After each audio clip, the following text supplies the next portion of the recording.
Hi, TT. How's it going? It's okay. My face is about 97%.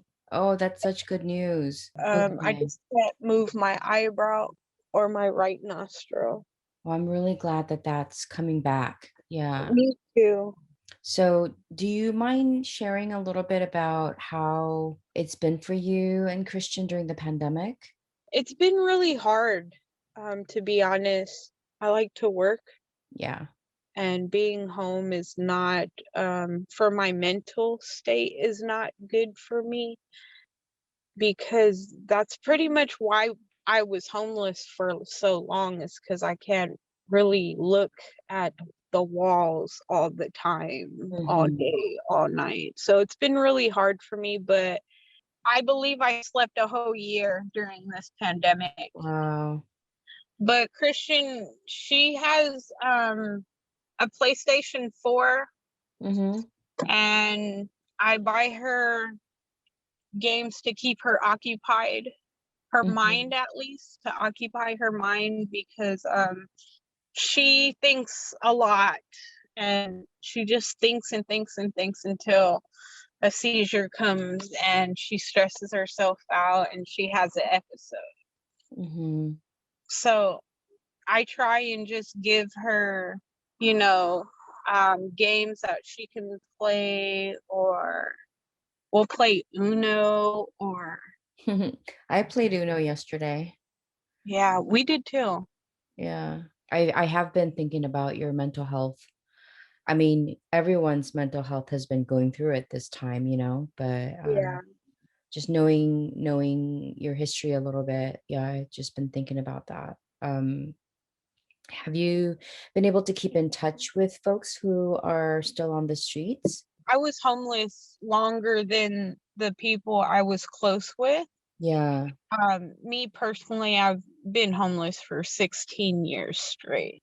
yeah. So, every time it was a different group I kicked it with. And this time, people were around the same age as me. We all had the same plan.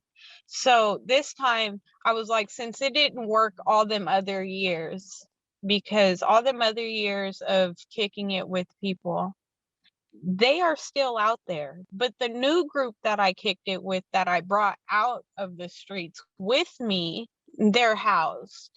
Mm-hmm. I figured, if I can just reach out and touch somebody and let them know, hey, if you really want to get out the streets, come with me to the same program I'm doing. I can help you get where I am at this point, but after that, you have to do it yourself. So it kind of sounds like you were looking for not just people to kick it with, but like people who are going to be helping you, like supporting you. Right. Help me, help you, help each other get out of this hole, because I felt like being homeless was a hole. It was like something, it was like a sucking dark hole. And the money, I'm not going to lie, being homeless, panhandling, only spending it on what you want, it was a thing for everybody. They didn't have to pay bills, they didn't have to pay rent, they didn't have to do nothing they did not want to do. So do you feel like that's something you had to sacrifice? I didn't want that Yeah. life. You got to think about it like that. Mm-hmm. It's two lives you have to choose. One where you're inside, you're responsible, you're adulting, you're doing things that you want to. A lot of people be like, oh, I don't want to do this. No, I want to pay my rent Yeah. because I appreciate it more. Yeah. Them cold nights, them hot nights, the time cops come knocking at your tent window because it's already past the time that you're supposed to be up. Like, I don't want to go back to that. So I don't believe I sacrificed anything. So I no, I'm lying. I sacrificed a few friends to be where I am now. I knew that once I got my apartment, that I had to sacrifice some of my friends that were not willing to help themselves. and that was kind of part of the reason you wanted your place to be away from Hollywood, right? I chose the furthest distance so nobody can reach me. I paid my first month's rent here, and I went out and I was like, "This is nothing like what I'm used to." Yeah. When it's nighttime out here, it's dark. That means everybody's shutting it down. Out there in Hollywood, when it's nighttime, it's still partying happening. People are still stumbling over other people, you know? Yeah. But when here, it was so quiet. When I walked to the store at midnight, I was like in awe, but at the same time was like, oh, I can get used to this. I was okay with the distance because, when they feel like you're their friend, they'll knock on your door with or without calling and expect something from you. Yeah. Have you gotten connected to some like organizations and resources down there? Out here, I know where there's a lot of food banks and Salvation Army, and they have church giving food out on certain days. Yeah. Have you checked those? Like, have you been able to get stuff from them? I've been twice. That was actually a week before my Bell palsy set in. And are you the sole, like the person who kind of goes out and gets resources on Yes, behalf of everyone? yes, that is me. I like to do my own resource search and Mhm. bring everything back. Like here, I have a lot of love and respect for a lot of people, homeless, not homeless. It doesn't really matter your situation. I'm still going to respect you. But they don't think the same out here. And for me to send somebody else in my house who doesn't have the same frame of mind of just letting things go, Mm, I I see. don't expect them to go out there without me getting a phone call and talking about somebody here. I see. I don't know. I've been literally homeless for a long time, and being homeless, you get looked down on, made fun of, talked about, roughly talked to, but I can hold in a lot of more of my anger than, well, pretty much anybody I know right now. So I'm gonna like totally switch subjects in this kind of, Let's go. yeah. Um, I remember feeling nervous approaching you and Christian about my little project. I remember. I didn't want to be intrusive. I didn't want to be presumptuous. I didn't want to be like, hey, I know all these things. And it wasn't my business to expose you or to take away your privacy. But I also knew that Yeah. you had a really important story to tell. So I wanted to know on your side what it was like when you were approached. If that, I kind of feel like that might not have been the first time you were asked to do something like that. Um, it wasn't the first time. It was actually the second time. Like a year or two before we met, I did photos for National Geographic Okay. for homelessness. Uh-huh. But it was more imaging than actually giving you everything that you've asked for. Yeah. Yeah. I asked a lot. It wasn't nothing like that. It was like, hey, do you want to take pictures? We're gonna put it in a book, and it's gonna be called The Faces of Homelessness. Mhm. But I was kind of nervous when you asked. I'll tell you whatever you want to know. Yeah. But Christian, on the other hand, she's very quiet. So Yeah. that's why I'm kind of happy that the experience me and my wife had, the relationship we had while being homeless, Mhm. we were inseparable. So any story you want to know about her, you ask me. We've been through the same thing. We were kind of nervous. So what made you do it then? Um, the knowledge to help other people for me. Mhm. If it's to help other people understand what we go through, Yeah. so be it. The questions I feel were pretty like they were obvious that they were coming from somebody who didn't have the same experience as you. So how was that? How was it? say happy, but interested in the conversation you was bringing out. Pretty much, I felt like you wanted to learn, or you wanted to know exactly what we go through. Yeah. And not a lot of people take the time to ask that. They just feel like we're all drug addicts. We're all here because we want to be. And sometimes it's not like that. I did not get the chance to be like, I want to stay home. It made me wonder why you were asking these questions, but at the same time, I didn't question it because I felt like you were the only, you and Jason and Stephen Yeah. Stephen. were the only ones who actually took the time to come sit with us and talk with us and ask us what we were doing or ask us how the situation ended up the way it was. Nobody actually has ever asked us that. That is interesting to me to hear because, and you and Christian, you look young. So probably even into your 20s, maybe people were thinking that you were teenagers or something. And like Yeah, across the street from where I met you, my friends Tonya, like, yeah. So when they were reaching out, didn't they even just for like data collection or something, didn't they okay, have, so people are so rude, and that was my biggest issue to deal with back then was people being rude. I'll fight you for being rude. That was my thing. so the staff there was being rude to you? Yeah, Can you describe like what ways? Were they talking down to you or? it's pretty much that, like, I've actually had a staff wanted to fight me. Oh, I was like, okay, if you want to fight, I'm fine with that. But just know your 37-year-old self will get put down by this 18-year-old little girl. But once I started talking to the caseworkers and stuff that were there, they assured me, like, look, it's going to be all right. You're going to be okay. If you need anything, please let us know. But they were bringing kids from schools there. Like, we are not an amusement park. We are not a museum. Like, I didn't understand why there were other children that was not going through the same things we were going through, being taken there in a trip.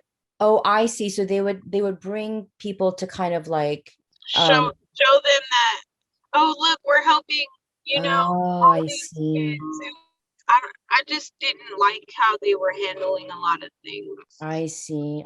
I stopped going to MFP after Miley Cyrus was sponsoring them. Before that, it was like, here's a helping hand. Anybody you need to talk to, we're here to talk to you. And then once they got the celebrities to sponsor, it was like, oh, we have no time to talk to you. Either you can use these services or you can leave. Did you have a positive experience with with your caseworker? Yes. And this is the person who helped you get the Section 8 housing? No. As far as who helped me get my Section 8, it was a group called People's Concern. Yep.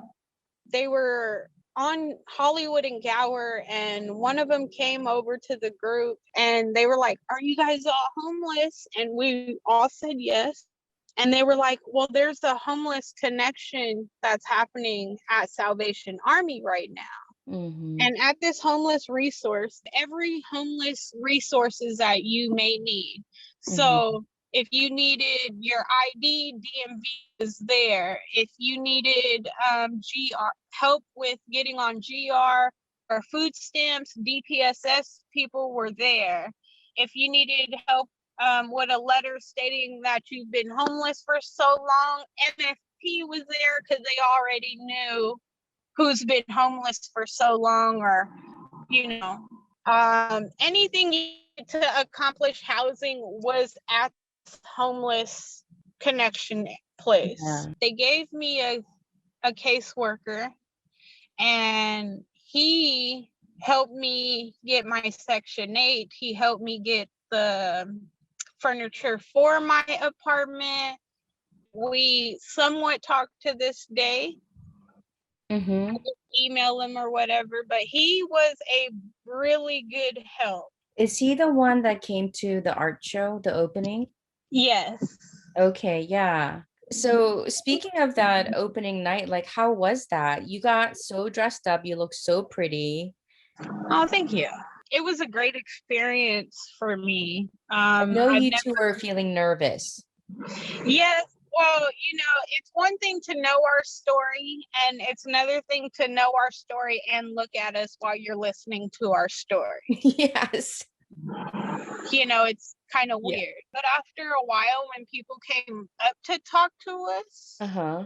it was more relieving. I can handle that. Like you come Mm. up, hey, you know, I was listening to this one part. I want to know more. I was okay with that.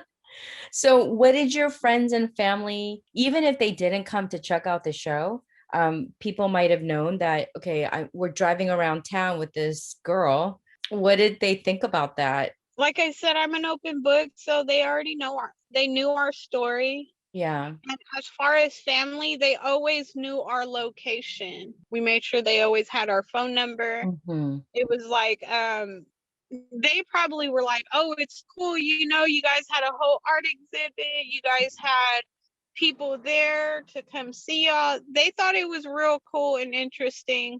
Were there any concerns for you and Christian before or during the project? I didn't want a lot of people I knew to see it. Mm-hmm. But then once we got the prep of everything, when we heard the stories, I was okay with, I didn't care. Because it is an outsider's point of view, and there's no helping that, because I'm an outsider. But I wanted to try to give you as much like ownership and like empowerment as possible. And so I found that to be always like an inner conflict within myself as I'm like taking pictures. I don't know if Yeah. you felt any of that conflict yours like on your end. Um, you had permission, Mm-hmm. so I don't know, it doesn't really affect when you have permission because I knew what the circumstances was, I knew where it was going, I knew who was or who might be able to see this. But once you get to a certain point in life, you just don't care. For me, it was like, look, you've been doing this on your own for a very, very long time. Not a near person reached out to help. It Hmm. was none of that until you guys came around. So once you were like, here, can you help me inform everyone else on a story that could possibly change their mind of how they think of homeless people? Yes, I sure can. I would love to do that because a lot of people think we're just here because we want to be. Yeah. I think it's because you asked. The last person who didn't ask to take a picture of the group got a skateboard to the face. Yeah.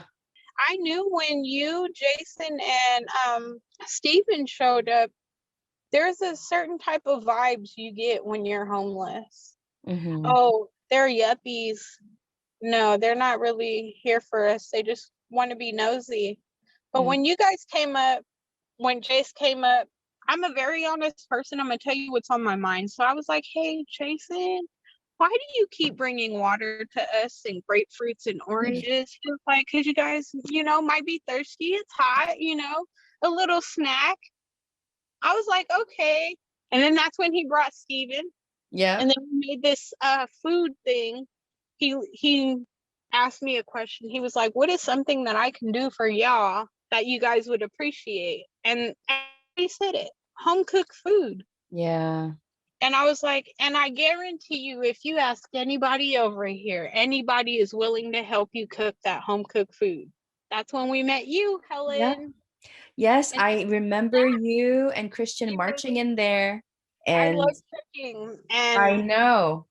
it just it was a blessing for him to look at me and be like, "Hey, would you like to cook in the Mm. and what would you like to make?" Oh, Yeah. the option's mine. Yeah. I want meatloaf and mashed potatoes. He was like, "Deal, we can do that." And we ended up making cauliflower mashed potatoes. I told my wife, I was like, "Hey, they're trying to poison us with the healthy food." Yeah. My wife was like, "Hey, I think we need it. I think we need it." Yeah, I really, really, really loved those Sundays when we all got to cook together. Yeah, I don't know if I've ever expressed it, but it was everything to me to be able to be there and actually sit at a table and Mhm. eat like a family. Like, we all came together, we all said prayer, we all ate Yeah. together. It was really special. I'm glad you're not there though. I'm glad you're in your home. Yes, I'm in my home. Yeah. Well, TT, thank you so much for your time. I really appreciate, like, I learn a lot when I listen to you. So I thank you for sharing. Not a problem. All right. Take care and I'll talk to you soon. You too. Thank you. Bye. Bye.